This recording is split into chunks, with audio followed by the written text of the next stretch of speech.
కూడి వచ్చిన మీ అందరికీ కూడా మన ప్రభువును ప్రియ రక్షకుడైన యేసుక్రీస్తు వారి నామములో నా ప్రత్యేక వందనాలు తెలియజేస్తున్నాను. గతంలో మనం ఛాయ నిజస్వరూపమైనటువంటి ఒక అంశాన్ని నేర్చుకున్నాం.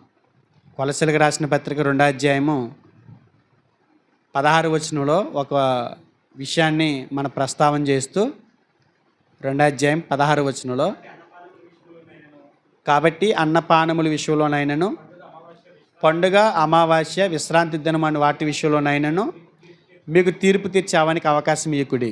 ఇవి రాబో వాటి ఛాయే కానీ నిజస్వరూపము క్రీస్తులో ఉన్నది.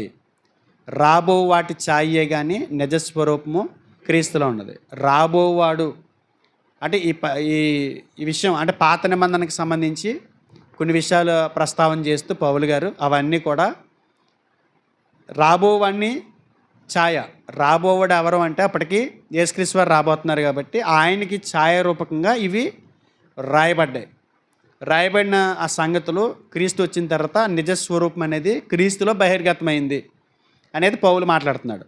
ఇది ధ్యానిస్తూ ఒకసారి నోహు వాడకి సంబంధించి నేర్చుకున్నాం. నోహు వాడలో క్రీస్తు ఛాయలు అనే ఒక అంశాన్ని 3 భాగాలు నేర్చుకున్నాం. 6వ అధ్యాయము ఒకసారి 6-7 అధ్యాయాల ఆదికాండం మీరు దగ్గర పెట్టుకోండి, ఒకసారి మరలా పునఃపరిశీలన చేద్దాము. ఇక్కడ నోహు గారు వాడ నిర్మించినట్టు మనం చూస్తాం. దేవుడు చెప్పినట్లుగా నిర్మించినటువంటి వాడ ఆ రోజు 8 మందిని కాపాడింది అనేది మనం నేర్చుకున్నాం. ఇది దేంతో చేయబడింది అని అంటే చెక్కతో చేయబడింది. చెక్కతో దేవుడు చెప్పినట్లుగా చేసినటువంటి ఆ వాడ 8 మందిని కాపాడింది. వాడ జీవం కలిగిందా అంటే నిర్జీవమైంది. వాడలో జీవమేం లేదు. అప్పుడు నిర్జీవమైనటువంటి ఆ వాడ ఆ రోజు తీర్పు జలాల నుంచి వారిని కాపాడింది 8 మందిని. అది యేసుక్రీస్తు వారికి ఛాయారూపకమై దేవుడు ముందే అనేకులు ఎలా రక్షించబడతారో, ఎలా రక్షించబడగలరో చెప్పడానికి ముందుగానే దేవుడు ఈ విషయాలు రాయించాడు అనేది మన పరిశీలన చేస్తూ వచ్చాం. ఇక్కడ వాడ యేసుక్రీస్తు వారికి ఛాయగా ఉంది అనేది మన పాఠం యొక్క సారాంశం. వాడ ఎలా ఛాయగా ఉండగలదు అని ఆలోచన చేస్తూ వాడకి వాడినటువంటి చెక్క యేసుక్రీస్తు వారి ఛాయని చూపించిందని మనం నేర్చుకున్నాం. వాడకి వాడిన చెక్క ఏంటి? శితిసారకపు మ్రాను. ఆ చెక్క యేసుక్రీస్తు వారికి ఛాయ. తర్వాత దీనికి సంబంధించి రెండోది, వాడ కొలతల ప్రకారం నిర్మించబడింది అనేది కూడా మనం ఆలోచన చేసాం. అంటే కొలతల్లో కూడా యేసుక్రీస్తు వారికి ఛాయ ఉంది అనేది ఆ 2వ భాగంలో మనం నేర్చుకున్నాం. మూడోది, వాడకి ఒకే కిటికీ ఉంది. అది ఆకాశం వైపు మాత్రం చూడటానికి మాత్రమే అది ఉపకరిస్తుంది. ఇక బయట అది ఆ కిటికీ తెరవంగానే బయట వ్యక్తులు కనపడరు. తెరిస్తే కనపడేది ఏంటి? ఆకాశమే కనపడుతుంది. దానికి కూడా యేసుక్రీస్తు వారు ఎలా ఛాయగా ఉన్నారో 3వ భాగంలో నేర్చుకున్నాం. ఈరోజు దానికి కొనసాగింపుగా యూట్యూబ్లో కూడా కొంతమంది మెసేజ్ పెట్టారు, అన్న తర్వాత పాటు పెట్టట్లేదని. దేవుని యొక్క మహాకృపను బట్టి దాన్ని ఈరోజు కొనసాగించుకోవడానికి మనం ముందుకు కొనసాగుతాం. నేను గతంలో చెప్పాను మీకు, పాత నిబంధనలో రాయబడిన ప్రతి విషయం కూడా రక్షణకు సంబంధించిన ప్రతిదీ యేసుక్రీస్తు వారికి ఛాయ. ఇక అందులో తిరిగిలేదు. యేసుక్రీస్తు వారిని బహిర్గతం చేయడానికే దేవుడు ముందుగానే ఆ ప్రజలకి మర్మగర్భంగా సువార్తను ప్రకటించాడనేది వాస్తవం. దాన్ని గమనించాలి ఎప్పుడు కూడా. గత వారం అనుకుంటే మనం ఇస్సాకు బలిలో గుప్తమైన యేసుక్రీస్తు వారి బలి, అది కూడా ఛాయే. బలులు, వస్తువులు ఇవన్నీ కూడా యేసుక్రీస్తు వారికి ఛాయగా ఉన్నాయనేది మనం నేర్చుకుంటూ వచ్చాం. ఇది కూడా నోహు వాడు కూడా ఆయనకి ఛాయగా ఉందంటానికి చాలా రుజువులు మనం చూసాం. ఇంకా మిగతా విషయాలు కూడా ఆలోచన చేస్తే బాగుంటుందండి. మిగతా సంగతులు కూడా ఆలోచన చేస్తే బాగుంటుంది. ఆదికాండము 6వ అధ్యాయము 14 వచనం ఒకసారి చూసి మనం మిగతా భాగాన్ని కొనసాగించుకుందాం. చితిసారకపు మ్రానుతో నీ కొరకు వాడను చేసుకొనుము. అరలు పెట్టి ఆ వాడను చేసి లోపటను వెలుపటను దానికి కీలు పూయవలెను. నోహు గారితో దేవుడు శితిసారకపు మ్రానుతో వాడను చేసుకోమని చెప్పి దానికి అరలు పెట్టి దాన్ని చేయమని చెప్పారు. 15 వచనంలో మూరలు కూడా చెప్పారు, ఎన్ని మూరలు ఉండాలన్నది కొలతలు కూడా ఇచ్చారు ఆయన. 16 వచనంలో వాడకి కిటికీ పైనుండి చేయమని చెప్పారు. ఇప్పుడు ఏమంటున్నారని అంటే దానికి వాడకి లోపటను వెలుపటను కీలుపు ఇవ్వలను. వాడ చెక్కలతో చేయబడింది కదా. నోహ గారు వాడని చేసినప్పుడు ఇది ఎలా చేశాడు? చెక్కలతో చేశాడు. అది ఎంత గొప్పగా చెక్కలతో చేసినా, అది ఎంత పనితనంతో చేసినా, ఎంత గట్టిగా చేసినా దానికి కీలుపు ఇవ్వలేదు అనుకోండి, ఏమవుతుంది? మునిగిపోద్ది. ఎందుకని? ఆ ఎలుతుల్లో నుంచి ఖాళీల్లో నుంచి వాటరు, ఈ జలములు అందులోకి ప్రవేశించి వాడని ఏం చేస్తుంది? ముంచేస్తుంది. వాడలో ఉన్న వారికి సేఫ్టీనా? వాడలో ఉన్న వాళ్ళు రక్షించబడగలరా? వాడలో ఉన్న వాళ్ళు ఏమైపోతారు? వాళ్ళతో పాటు వీళ్ళు కూడా జలప్రాలయంలో మునిగి నాశనం అయిపోతారు. అంటే రక్షణ వాళ్ళకి కలగదు. వాడ మునిగిపోవలసిందే. అందుగురించి సమస్త జీవకోటి ఎలాగైతే నాశనమై తీర్పు జలాలు వారి మీద ముంచేసినాయో, నాశనం చేసేసినాయో, అలాగే వీళ్ళు కూడా ఏమైపోదురు? నాశనం అయిపోదురు. కాబట్టి ఆయన ఏమంటున్నాడు? లోపటను, ఆ వాడకి లోపటను వెలుపటను కీలిపోయాలి. ఇది యేసుక్రీస్తు వారికి ఎలా ఛాయగా ఉందో మనం ఆలోచించేద్దాం. వాడకి ఏం పూసాడైనా? ఎక్కడ పూసాడు? బయటైనా? లోపలే పూసాడా? కాదు, లోపట వెలుపట, బయట లోన కూడా పూసాడు. అంటే దీని అర్థం ఏంటో చూడాలి. దేవుడు రాయించాడనంటే ఖచ్చితంగా అందులో ఒక విషయం ప్రస్తావన ఉంటుంది. అందులో దేవుడు ఖచ్చితంగా యేసుక్రీస్తు వారికి వచ్చినటువంటి ప్రస్తావన చేస్తాడు. కాబట్టి దాని గురించి కొన్ని విషయాలు ఆలోచించేద్దాం. యేసుక్రీస్తు వారు ఈ భూమి మీదకి వచ్చి ఈ భూమి మీద బ్రతికినంత కాలం యథార్థంగా బ్రతికి సువార్త ప్రకటిస్తే మనకు రక్షణ వచ్చిందా? ఇది యేసుక్రీస్తు వారికి లోపట వెలుపట కీలుపూయటం అనే ఈ సందర్భం, నోహ గారితో దేవుడు చెప్పినటువంటి ఈ సందర్భం యేసుక్రీస్తు వారికి ఎలా ఛాయగా ఉంది? అది యేసుక్రీస్తు వారిని ఎలా బహిర్గతం చేస్తుంది? నిజస్వరూపం క్రీస్తులు అది ఎలా మనం చూడగలం అని ఆలోచిస్తే నన్ను అడుగుతున్నాను ఒక మాట. యేసుక్రీస్తు వారు ఈ భూమి మీదకి వచ్చి మరి గర్భం ద్వారా జన్మించి ఈ భూమి మీద 33.5 సంవత్సరాలు మంచిగా బ్రతికి స్వార్థను ప్రకటించి మనకు రక్షణ ప్రసాదించారా? స్వార్థ ప్రకటించి 33.5 సంవత్సరాలు జాగ్రత్తగా ఉండటం వల్ల మనకు రక్షణ వచ్చిందా? రక్షణ ఎలా వచ్చింది? బలియాగం ద్వారా వచ్చింది. యేసుప్రభువు వారు నీతిగా బ్రతికినంత మాత్రాన, యేసుప్రభువు వారు స్వార్థ ప్రకటించినంత మాత్రాన మనకు రక్షణ వచ్చింది అనుకుంటే పొరపాటే. మనకు రక్షణ ఎలా వచ్చింది? యేసుక్రీస్తు వారు కలువరి శిలువలో తన ప్రాణం పెట్టడం ద్వారా రక్షణ వచ్చింది. అంటే ఆయన మన కొరకు, మన స్థానంలో, మన పాపాల కొరకు ఆయన రక్తాన్ని చిందించడం ద్వారా మనకి రక్షణ వచ్చింది. ఈ కీలు యేసుక్రీస్తు వారికి రక్తానికి ఛాయగా కనపడుతుంది. దేవుడు రాయించింది ఏదైనా సరే చాలా స్పష్టంగా ఉంటుందండి. లోపట వెలుపట, లోపట వెలుపట, ఇది చాలా ఇంపార్టెంట్. కీలు ఎక్కడ పూయాలి? వెలుపట పూస్తే సరిపోతుందా అంటే సరిపోదంట, లోపట కూడా పూయాలంట. వెలుపట లోపట అనేది కూడా ఒకసారి మనం ధ్యానించాల్సిన అవసరం ఉంది. కీలు అనగానే ఇప్పుడు మనం పరిశీలన చేస్తున్నాము. కీలు యేసుక్రీస్తు వారికి రక్తానికి ఛాయారూపకంగా ఉంది. అక్కడ కీలు, ఇక్కడ యేసుక్రీస్తు వారికి రక్తం. ఓకేనా? అక్కడ కీలు ఏంటి? యేసుక్రీస్తు వారి రక్తం. బయట లోపల పూయటం ఏంటి? యేసుక్రీస్తు వారి రక్తం. అది కూడా మనం ఆలోచించాలి. తర్వాత కీలు పూసినందునే ఆ వాడలో ఉన్న ప్రజలందరికీ ఏమొచ్చింది? రక్షణ వచ్చింది. అంటే కీలు పూయటం ద్వారా ఆ తీర్పు జలాలు లోనకి వెళ్ళి వారిని ముంచలేకపోయినాయి. అలాగే యేసుక్రీస్తు వారు రక్తం చిందించడం ద్వారా, యేసుక్రీస్తు వారు రక్తం చిందించడం ద్వారా మనం పొందాల్సినటువంటి దెబ్బలు, మనం పొందవలసినటువంటి తీర్పు, మనం పొందవలసినటువంటి శిక్ష ఎవరి మీద పడింది? యేసుక్రీస్తు వారి మీద పడింది. ఇప్పుడు తీర్పు జలాలు దేన్ని కొడుతున్నాయి? అక్కడ వాళ్ళలో 8 మంది ఉన్నారు కదా, వాళ్ళు సురక్షితంగా ఉన్నారా? ఇప్పుడు తీర్పు జలాలు అంటే ఏంటి? మామూలుగా వాటరు గోదావరిలో ఒక పడవ వెళ్తుంది అనుకోండి, ఫ్లోటింగ్ ఉండదు. అది వాటర్ సాపీగా వెళ్తుంది, దాని మీద వాడ నీట్గా వెళ్తుంది. అదే వరదలు వచ్చినాయి అనుకోండి, వరదలు వచ్చిన తాకిడి ఎలా ఉంటుంది? ఇక వాడ మీద కొడుతుంటుంది. ఒక్కొక్క దెబ్బ కొట్టిందంటే వాడ బోరల పడిపోద్దాం అనిపిస్తుంది, కొడుతుంటే దాన్ని ఊగిపోతుంటుంది. ఇక్కడ తీర్పు జలాలు అంటే ఏంటి? ఆ వాటర్ ఎందుకు వచ్చింది? ఆ రోజు వాటర్ ఎందుకు వచ్చింది? సరదాగా కురలేదు కదా వర్షం. భూమి మీద ఉన్న ప్రజలు ఆయన మనసును నొచ్చుకునేలా చేశారు. వారిని నాశనం చేస్తానని దేవుడే చెప్పాడు. అది ఎలా నాశనం చేస్తాను అన్నాడంటే తీర్పు వాటర్ పంపించి, వరదను పంపించి ఆకాశ తూములు ఇప్పేసాడు, భూమి కిందలో భూగర్భ జలాలు ఇప్పేసాడు, మొత్తం భూమి అంతా కూడా నిండిపోయింది వాటర్ తోటి. అంటే వాటర్ ఫ్లోటింగ్ ఎలా ఉండాలో అర్థం చేసుకోవాలి మనం. అది సృష్టికర్త అయిన దేవుడు కోపంతో వదిలినటువంటి వాటర్ కదా, దాని ఫ్లోటింగ్ ఎలా ఉంటుంది? కెరటాలు ఎలా ఉంటాయి? మొత్తం కొడతంటే ముక్క చెక్కలైపోయేలాగా ఉంటుంది. మామూలు వరద వస్తేనే దాని ఫ్లోటింగ్, సునామీ వచ్చినప్పుడు ఫ్లోటింగ్ ఎలా ఉంటుంది? చాలా దారుణంగా ఉంటుంది. ఇక్కడ ఈ ఫ్లోటింగ్ వాడ మీద పడుతున్నప్పుడు, వాడను కొడుతున్నప్పుడు ఇలాగా లోనున్న వాళ్ళు ఏమనుకుంటారు? సురక్షితమేనా? సురక్షితమే. ఎందుకని? వాళ్ళకి కీలు పూయలేదనుకోండి, ఆ దెబ్బ ఎవరికి తగులుతుంది? వాళ్ళలో ఉన్న వాళ్ళకి తగులుతుంది. ఇప్పుడు ఈ చెక్కకి పూయబడినటువంటి ఈ కీలు వాటర్ వాళ్ళ మీదకి వెళ్లకుండా ఆపుతుంది. అంటే కోపం ఎవరి మీద? ఆయనకి వాడలో ఉన్న వాళ్ళ మీద, వాడ మీద.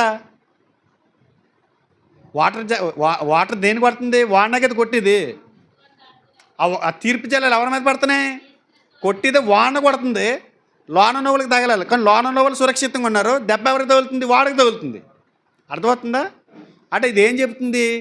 యేసుప్రభువారు సిలువలో రక్తం చిందించడం అని అంటే సరదాగా కార్చింది కాదు. అది ఏదో సరదాగా పెడదాము, క్యాజువల్గా ఈ రక్తం చిందిందాం అని అనుకున్నది కాదు. అది మన మీద పడాల్సినటువంటి గాయాలవి, మన మీద పడాల్సినటువంటి దెబ్బలవి, మనకు విధించాల్సినటువంటి శిక్ష అది, మనకు విధించినటువంటి తీర్పు అది.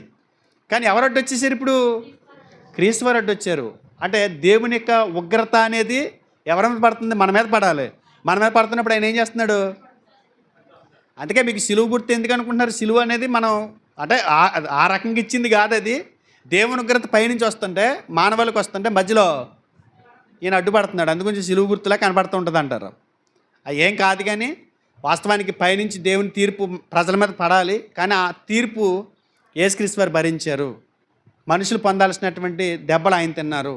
మనుషులు పొందవలసినటువంటి శిక్ష, పాపులు తినవలసినటువంటి శిక్ష యేసుక్రీస్తు వారు తిన్నారు అనే దానికి, ఆయన అనుభవించాడు అనే దానికి ఇక్కడ ఈ తీర్పు జలాలు ఆ కీలుని తాకి వెనక్కి వచ్చేసినాయి అనే దానికి సాదృశ్యంగా ఉంది.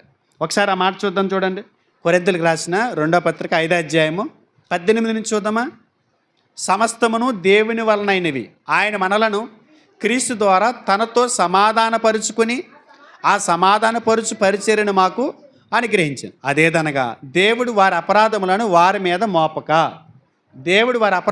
వారి మీద మోపక క్రీస్తునందు లోకమును తనతో సమాధానపరుచుకొనుచు ఆ సమాధాన వాక్యమును మాకు అప్పగించాను. అంటే వారి అపరాధములు వారి మీద మోపక, అంటే వారి అపరాధాలను బట్టి వారికి శిక్ష విధించక, క్రీస్తునందు లోకంతో దేవుడు సమాధానపరుచుకోవాలని ఆ శిక్ష ఎవరికి వేసాడట? క్రీస్తుకి వేశారంట. 21వ వచనం చూడండి.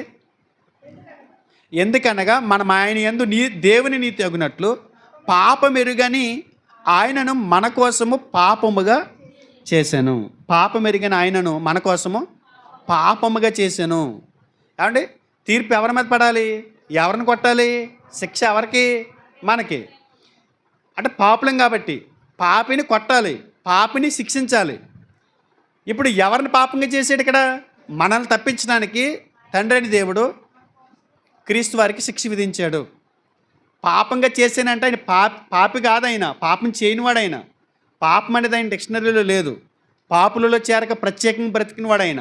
మరి మన మీద ఆడాల్సిన తీర్పు, మనకాడ విధించాల్సిన శిక్ష ఆయన మీద ఆడుతుందంటే అర్థం ఏంటి? ఇప్పుడు ఆయన ఎలా చేయబడ్డట్టు? పాపముగా చేయబడ్డాడు.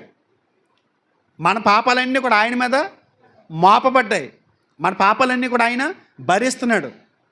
ఆ తీర్పు జలాలు వాడ మీదకి వెళ్ళకుండా రక్తం ఎలాగైతే ఆపిందో, ఆ ప్రజలను కాపాడిందో 8 మందిని, ఈరోజు ఎవరైతే ఈ రక్షణ అనే వాడు ఎక్కారో, సంఘంలోకి వచ్చారో, వారి మీదకి రాబోతున్నటువంటి తీర్పు కూడా, 2వ రాకల్లో వచ్చే తీర్పు కూడా మన మీద పడకుండా క్రీస్తు వారు అడ్డుపడుతున్నాడంట. మనం పొందాల్సినటువంటి దెబ్బలు ఆయన పొందుతున్నాడంట. మనం పొందాల్సిన శిక్ష ఆయన అనుభవిస్తున్నారట. అంటే ఈ కీలు వారిని ఎలాగైతే కాపాడిందో, ఈ సంఘంలో ఉన్నటువంటి సభ్యులను కూడా క్రీస్తు వారి యొక్క పవిత్రమైన రక్తం ఏం చేస్తుంది? కాపాడుతుంది. దేవుని ఉగ్రత మన మీద రాకుండా ఆపుతుంది. దేవుని శిక్ష మన మీదకి రాకుండా ఆ కీలు ఆపుతుంది. అదే అక్కడ మెన్షన్ చేశాడండి దేవుడు. ఆ తీర్పు జలాలు ఎలా కొడితే ఒక్కొక్క కెరటం ఒక్కొక్క రకం కొడుతుంది. అలాగే ఇక్కడ ఆ తీర్పు మన మీద పడకుండా భయంకరమైనటువంటి గాయాలు యేసుక్రీస్తు వారు పొందారని బైబిల్ చెప్తుంది. కొట్టబడిన దెబ్బలు ఒకసారి ఆలోచన చేస్తే మామూలు కొరడ దెబ్బలు తినలేదండి ఆయన. మామూలు శిక్ష కాదండి ఆయన పొందింది. దేవుని ఉగ్రతను అనిపించాడు ఆయన మనల్ని తప్పించడానికి. సంఘంలోకి చేర్చబడిన ప్రతి సభ్యుడు కూడా ఇది గుర్తెరగాలి. ఈ వాడలో ఉన్నటువంటి వాళ్ళు సురక్షితంగా ఉన్నారు అని అంటే ఏమి మన మీదకి రావట్లేదని అనుకోవద్దు. మన కంటికి కనబడినటువంటి ఈ వాడలో ఉన్న వాళ్ళకి కంటికి కనపడతాయండి ఆ కెరటాలు కనపడతాయా? ఏదో సాపీకి వెళ్ళిపోతున్నాం అనుకుంటారు వాళ్ళు. కానీ ఆ వాడని కుదిపేసి ఆ కెరటాలు వాడకి తగులుతున్నాయి. లోనున్న వాళ్ళకి ఆ విషయం తెలియదు. ఇవాళ సంఘంలోకి చేర్చబడినటువంటి మనం కూడా ఇది గమనించాలి. ఏం గమనించాలని అంటే వారిలో మనం ఉండకుండా మనకు తెలుసు ఈ రక్షణ అనే వాడలోకి వచ్చినటువంటి మనం, క్రీస్తు అనే వాడలోకి వచ్చిన మనం దేవుని తీర్పు నుంచి తప్పించబడతాం, ఎప్పటికప్పుడు కాపాడబడుతున్నాం. లోపట వెలుపట ఏం పూయబడింది? అప్పుడు వాడకి ఇప్పుడు క్రీస్తు రక్తం పూయబడింది. క్రీస్తు రక్తం వెలుపల లోపల. ఒకసారి దీనికి సంబంధించి కొన్ని విషయాలు మీతో మాట్లాడాలి. ఎందుకంటే కీలు అనే పదం వాడబడింది. ఇక్కడ కీలు అనే పదం వాడబడింది. సేమ్ ఇదే పదం అంటే హెబ్రీ పదానికి కీలు అనే హెబ్రీ పదానికి ఇక్కడ ఏ పదమైతే వాడాడో ఇదే పదాన్ని రోమపత్రిక 4:7 వాడాడండి. రోమపత్రిక 4:7 చూడండి. ఎలాగనగా తన అతిక్రమములకు పరిహారం నొందినవాడు, తన పాపములకు ప్రాయశ్చిత్తం నొందినవాడు ధన్యుడు. అంటే తన అతిక్రమములకు పరిహారం నొందినవాడు, తన పాపమునకు ప్రాయశ్చిత్తము నొందినవాడు. ఈ వచ్చిన పాత తర్జుమాల్లో ఇప్పుడు కొత్త తర్జుమా ఇది మనకు వచ్చింది. పాత తర్జుమాలో ఏమని రాయబడిందంటే తెలుసా? ఎవరి పాపములు కప్పివేయబడునో వాడు ధన్యుడు అని రాయబడిందంట. ఎవరి పాపములు కప్పివేయబడునో, ప్రాయశ్చిత్తం అనే పదాన్ని ఇక్కడ కప్పివేయను, ప్రాయశ్చిత్తం అనే పదానికి అక్కడ వాడాడు చూసారు కీలు. ఆ కీలు అనే పదం ప్రాయశ్చిత్తం అంట. వారిని కప్పిందంట. కీలు ఏం చేసింది? వారిని కప్పిందంట. కప్పెను కప్పివేయబడెను అనే పదానికి, హెబ్రీ పదానికి ఏ పదం వాడతారో అదే పదం యేసుక్రీస్తు వారు రక్తాన్ని ఎవరైతే ఆశ్రయిస్తారో వారిని కూడా యేసు రక్తం కప్పింది అనే పదానికి వాడినటువంటి పదము వాడాడంట. అక్కడ దేవుడు ఎంత చక్కగా రాయించాడు చూడండి. కీలు అనే పదం అక్కడ వాడాడు కదా, అర్థమవుతుందా మీకు? కీలు అని వాడబడినటువంటి హెబ్రీ పదానికి కప్పివేయుట అంటే వారిని తప్పించటం, వారికి ప్రాయశ్చిత్తం చేయటం, అంతేనా? అదే పదం ఎక్కడ వాడబడింది? ఎవడి పాపాలైతే పరిహారం నొందాడో వాడు ధన్యుడు అని అన్నాడు చూసారా? ఎవడి పాపములకు ప్రాయశ్చిత్తం చేయబడిందో వాడు ధన్యుడు అని రాయబడింది చూసారా? అక్కడ అదే పదం వాడాడంట. ఎంత అద్భుతమో చూడండి దేవుడు రాయించిన మాట. మనల్ని కూడా క్రీస్తు రక్తం ఏం చేస్తుంది? కప్పుతుంది. మనల్ని కూడా క్రీస్తు రక్తం ఏం చేస్తుంది? ప్రాయశ్చిత్తం కలిగిస్తుంది. అక్కడ కీలు అనే పదం ఎక్కడి దాకా తీసుకొచ్చాడు దేవుడు? ఎక్కడి దాకా తీసుకొచ్చాడు?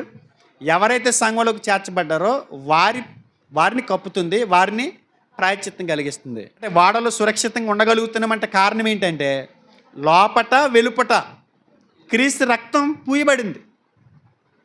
పాత నిబంధనలో బలులు అర్పించేవారు పాప పరిహారం కొరకు. అర్పించేవారా? పాప పరిహారం కొరకు ఏమర్పించేవారు? జంతు బలులు అర్పించేవారు. వాళ్ళకి పాపక్షమాపణ కలిగిందా? ఎలా చెప్పగలరు మీరు కలగలేదని?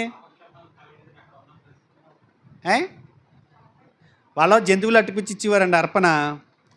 ఒక బలి పశువుని అట్టుకొచ్చి, ఇదిగో ప్రధాన యాజకుడికి అప్పచెప్పి మా ఫ్యామిలీ తరపుని ఈ బలి పశువు పట్టుకొచ్చాం. అతను అన్నీ చెక్ చేసి దాన్ని పరిశీలించి ఇది బలి అర్హమైందా లేదా అని చెప్పి చెక్ చేసి బలి ఇచ్చేవాడు. ఆ రక్తాన్ని అక్కడ బలిపీఠం చుట్టూ ప్రోక్షించిన తర్వాత ఆ రక్తాన్ని అట్టుకొచ్చి వీళ్ళ మీద ప్రోక్షించేవారు హిస్సోపు కుంచుతో. ఇది వాళ్ళకి పాపక్షమాపణ కలిగింది అనేది వాళ్ళకి అనిపించిందా? నేను అట్టుకొచ్చిన ఈ బలి పశువు నా పాపాల నుంచి నన్ను విడిపించింది అని అనిపించిందా అంటున్నా. ఒక రిఫరెన్స్ చూపిస్తాను మీకు. వాళ్ళకి అనిపించలా. అంటే ఇదే మెయిన్. లోపటను వెలుపటను కీలు పూయబడింది వాడికి. అందుగురించి సురక్షితంగా ఉన్నారు వాళ్ళు. ఒకవేళ లోపటే పూయబడి బయట వదిలేసింది అనుకోండి, ప్రమాదంలో పడదామని భయం ఉన్న వాళ్ళకి. బయట పూయబడి లోన పూయబడలేదు అనుకోండి కీలు, ప్రమాదం వస్తుందామని భయపడతారు వాళ్ళు. ఎందుకంటే ఓ పక్క పూసిన తర్వాత ఇంకో పక్క పూయలేదు అనుకోండి, మీరు ఎక్కడ దాకా ఎందుకు ఒక తారు ఏదైనా అంటించామనుకోండి, నెర్రలు తీసిందని చెప్పి ఆ పక్క నెరకు అంటించామనుకోండి, ఈ నెర మనం దాన్ని తారు పూయకుండా వదిలేసామనుకోండి, ఆ చెమాయింపు ఎలా వస్తుంది, ఇందులోంచి లాగేస్తుంది కదా, ఇక్కడ స్పేస్ ఉండి ఖాళీ ఏర్పడి ఆ నెరలోంచి రెండు పక్కలు పూసేస్తే ఏమవుతుంది, రాదని ధీమా ఉంటుంది. అంతేనా? లోన్ ఉన్న వాళ్ళు ధీమంగా ఎందుకు ఉండగలిగారు? లోన్ ఉన్న వాళ్ళు ధీమంగా ఎందుకు ఉండగలిగారు? రెండు పక్కల్ని పూయబడింది కాబట్టి. ఒక పక్క పూసి వదిలేసాడు అనుకోండి, వాళ్ళు టెన్షన్ కూడా ఉంది. ఆ గట్టు ఆ తీర్పు చాలా గట్టి కొట్టింది అనుకోండి, ఇలా అంటుకున్నది ఆ లోన్ చెక్క ఇలా ఇడిపోయి ఇలా అతుక్కుని, ఇది గమ్మ అలా అంటుకుని ఉన్నా చెక్కలు ఇడిపోవచ్చు. ఆ భయం ఉంటుంది వాళ్ళకి. అందుగురించి లోన బయట కూడా పూసామన్నాడు కీలు వాడికి. ఒకసారి చూద్దాం ఇది యేసుక్రీస్తు వారి రక్తానికి ఎలా అప్లై చేశాడంటే దేవుడు. హెబ్రీయులకు రాసిన పత్రిక 10వ అధ్యాయము 1వ వచనం కానీ చూద్దాం. ధర్మశాస్త్రము రాబోచున్న మేలులు ఛాయగలదియే కానీ ఆ వస్తువులు నిజస్వరూపం గలది కాదు గనుక ఆ యాజకులు ఏటేటా ఎడతెగకుండా అర్పించు ఒక్కటే విధమైన బలులు వాటిని తెచ్చి వారికి ఎన్నడను సంపూర్ణ సిద్ధి కలుగజేయ నేరవు. యాజకులు ఏటేటా బలులు అర్పిస్తున్నారు, వాళ్ళ తరపుని బలులు అర్పిస్తున్నారు, అవి సంపూర్ణ సిద్ధి కలగజేయలేదంట. మీకు ఇక్కడ ఒక పాయింట్, ఏటేటా అన్నప్పుడే మీకు అర్థమైపోవాలి. ఏటేటా అన్నప్పుడు మీకు అర్థమైపోవాలి ఏమని, ప్రతి సంవత్సరం వాళ్ళు ఇస్తున్నారు. ఎందుకని కింద చెప్పాడు చూడండి. అలాగూ చేయగలిగిన ఎడల సేవించి వారు ఒక్కసారే పరిశుద్ధపరచబడిన తర్వాత వారి మనస్సాక్షికి పాపజ్ఞప్తి ఇకను ఉండదు కనుక వాటిని అర్పించుట మానుదురు కదా. నా పాపాలు క్షమించబడ్డాయి అని అనుకుంటే మరో ఏడాది బలట్టుకొచ్చి ఇవ్వాల్సిన అవసరమే ఉంది. అంటే ఇది ఈ సంవత్సరం వరకు కాస్తుంది, మళ్ళీ సంవత్సరం మళ్ళీ ఇవ్వాలి, లేకపోతే నేను ప్రమాదంలో పడిపోతాను. అంటే ఈ జంతు బలులు ఏటాట అర్పిస్తున్నారు అని అంటే అర్థం ఏంటంటే వాళ్ళ పాపం జ్ఞప్తికి వస్తుంది, అది క్షమించబడలేదు అనేటువంటి ఒక భయం వారిలో ఉంది, అది భయపెడుతుంది. అర్థమవుతుందా? జంతు రక్తం వారిని ఏం చేస్తుంది, పూర్తిగా క్షమాపణ ఇవ్వగలిగాను అని ఒక భరోసా ఇవ్వలేకపోతుంది ఆ జంతు బలి యొక్క రక్తాన్ని చూసినప్పుడు. ఎందుకంటే జంతు బలి యొక్క రక్తం పై పాపాలకు అడిగిందంట. చూడండి ఒకసారి. అయితే ఆ బలులు అర్పించుడి చేత ఏటేట పాపములు జ్ఞాపకమునకు వచ్చుచున్నవి. ఎందుకంటే ఏలయనగా ఎడ్ల యొక్కయు మేకల యొక్కయు రక్తము పాపములను తీసివేయట అసాధ్యము. పైన పాపాలు పోయినాయి అని అనుకుంటున్నాడు. ఉదాహరణకి మీకు ఎలా చెప్పాలి, ఎవరైనా ఏదైనా తేడా చేసాడు అనుకోండి, నోటితోటి తాగేసాడు అనుకోండి, వాళ్ళు ఏం చేస్తారు, బొబ్బులుగా వేసేసుకుంటాడు. ఒక్కపొడి ఏదో ఎలాచియో ఏదో ఒకటి నవ్వులేసి ఇంటికాడ భార్య దగ్గర కవర్ చేసుకుంటానికి నవ్వులేసి వెళ్ళిపోతాడు. ఏం కవర్ చేస్తున్నాడు, ఈ స్మెల్ రాకుండా బొబ్బులుగా మేస్తున్నాడు. స్మెల్ పైన రాకుండా ఆపుతుంది అంతే, కడుపు నిండా స్మెల్లే. అర్థమైందా? బావని తేనిపు వచ్చింది అనుకోండి, బొబ్బులు గమ్మ కూడా ఆపలేదు ఆ కంపెనీ. అంతేనా? బొబ్బులు గమ్మ ఎలాగైతే కొద్దిసేపే ఆ స్మెల్ రాకుండా ఆపుతుందో జంతు బలులు కూడా అలాగే ఆపుతున్నాయి. పైన కడిగింది లోన ఈ మనస్సాక్షిని ఇది అంటుంది ఏమని, రే జంతుబలి నేను క్షమించేస్తుందా, నువ్వు చేసిన పాపాలు అలాంటివి అని మనస్సాక్షి మనల్ని గద్దిస్తుంది. ఇప్పుడు మనం రక్షించబడి సురక్షితంగా ఉండగలుగుతున్నామంటే అర్థం ఏంటంటే క్రీస్తు రక్తం బయట లోపట కూడా శుద్ధి చేసిందంట. సంఘంలో ఉన్న మనం, క్రీస్తు సంఘంలోకి చేర్చబడిన మనం గుర్తించాల్సిన సంగతి ఏంటంటే మనం సురక్షితంగా ఉండటానికి గల ప్రధానమైన కారణం యేసుక్రీస్తు వారి యొక్క రక్తం పైన గాది కడగటం, లోన కడిగిందంట. 9వ అధ్యాయము హెబ్రీయులకు రాసిన పత్రిక 9వ అధ్యాయము 14వ వచనం. నిత్యుడగు ఆత్మ ద్వారా తను తాను దేవునికి నిర్దోషినిగా అర్పించుకొనిన క్రీస్తు యొక్క రక్తము నిర్జీవ క్రియలను విడిచి జీవము గల దేవుణ్ణి సేవించుటకు మీ మనస్సాక్షిని ఎంతో శుద్ధి చేయను. యేసుక్రీస్తు వారి రక్తం ఏం చేస్తుంది, ఎంతో ఎక్కువగా. జంతు బలులు పైన గడుగుతున్నాయి, పైన కప్పుతున్నాయి. కానీ క్రీస్తు వారి పవిత్రమైన రక్తం మనస్సాక్షిని కూడా శుద్ధి చేస్తుంది. పై పై బయట లోపల కూడా కడిగేస్తుంది. అప్పుడు మనం సురక్షితంగా ఉండగలం, ధీమాగా ఉండగలం. ఎప్పుడు ఎప్పుడు వాడలో ఉన్నప్పుడు, క్రీస్తు సంఘంలో ఉన్నప్పుడు. క్రీస్తు సంఘానికి బయట ఉన్న వ్యక్తి అతని పాపాల పరిహారం కొరకు ఎన్ని చేసినా అది పైపైన కడుగుతుంది తప్ప లోన కడగదు. అతనికి పాపజ్ఞప్తి వస్తూనే, పాప భీతి అలాగ ఉంటూ భయపడుతూ బ్రతుకుతాడు. కానీ సంఘంలోకి చేర్చబడిన వాడు ఎలా ఉంటాడు? క్రియలు యేసుక్రీస్తు వారి రక్తానికి ఎలా ఛాయగా ఉందని అడిగితే లోపటను వెలుపటను మన పాపాలు కడిగిందంట. మనం సురక్షితంగా ఉన్నాం. వాళ్ళు అలాగే ఉన్నారు. అంతేనా? క్రీస్తు రక్తం ఏం చేసింది? లోపట వెలుపట కూడా మనల్ని శుద్ధి చేసింది. అందు గురించే యేసుక్రీస్తు వారిని గురించినటువంటి సిలువ రక్త సువార్త ఆ రోజే దేవుడు వాళ్ళకి ఇచ్చాడు. ఆ రోజే వాళ్ళకి ఇచ్చాడు. అర్థం చేసుకుంటారు అనుకుంటున్నా. లోపటను వెలుపటి కీలు పూయటం అంటే ఏంటి? వాడికి యేసుక్రీస్తు వారు మనల్ని బయట లోపల కూడా శుద్ధి చేయగలిగారు. శుద్ధి చేయగలిగినటువంటి రక్తాన్ని ఆయన ప్రోక్షించారు. అప్పుడు ఆ కీలు వారిని కాపాడింది. ఇప్పుడు యేసు రక్తం మనల్ని కాపాడుతుంది. ఇది గుర్తుపెట్టుకోవాలి. యేసు రక్తం అది ఒకటే చేయలా. సంఘంలోకి చేర్చబడ్డాం కదా మనం అంతా. ఆ లోన్ ఉన్న వాళ్ళు ఆ రోజు 8 మంది ఎవరు? నోహు ఫ్యామిలీ. బయటలో ఎవరు లేరు అప్పుడు. ఇప్పుడు సంఘంలో ఉన్నది ఎవరు? ఈ వాళ్ళకి ఎక్కింది ఎవరు? లోన్ ఉన్నాం కదా అందరూ. అంటే కులాలకి, జాతులకి, వర్ణాలకి అతీతంగా మన సంఘంలో ఉన్నాం కదా. ఇప్పుడు ఈ సంఘంలోకి వచ్చేసిన తర్వాత క్రీస్తు రక్తం మనల్ని ఏం చేసినట్టు?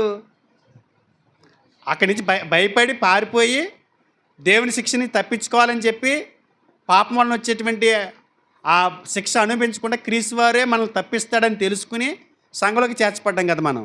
ఇప్పుడు క్రీస్తు రక్తం మనల్ని ఏం చేస్తుంది చెప్పాలి? రక్షించింది ఇందాక దాకా చెప్పింది అదే. ఒకరి నుంచి కాపాడింది ఇందాక నుంచి చెప్పింది అదే.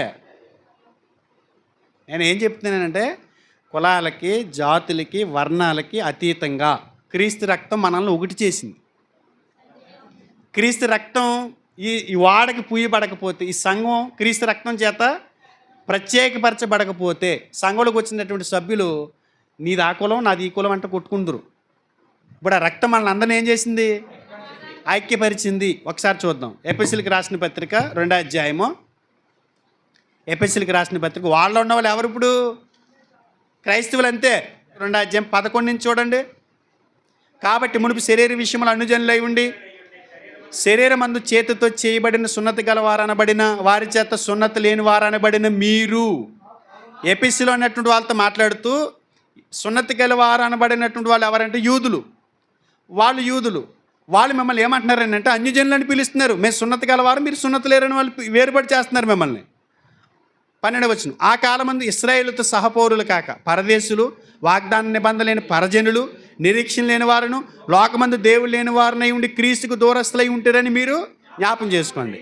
అయితే ఇప్పుడు మునుపు దూరస్తులైన మీరు క్రీస్తు యేసునందు క్రీస్తు రక్తం వలన సమీపస్తులయ్యారు. క్రీస్తు రక్తం మనల్ని ఏం చేస్తుంది?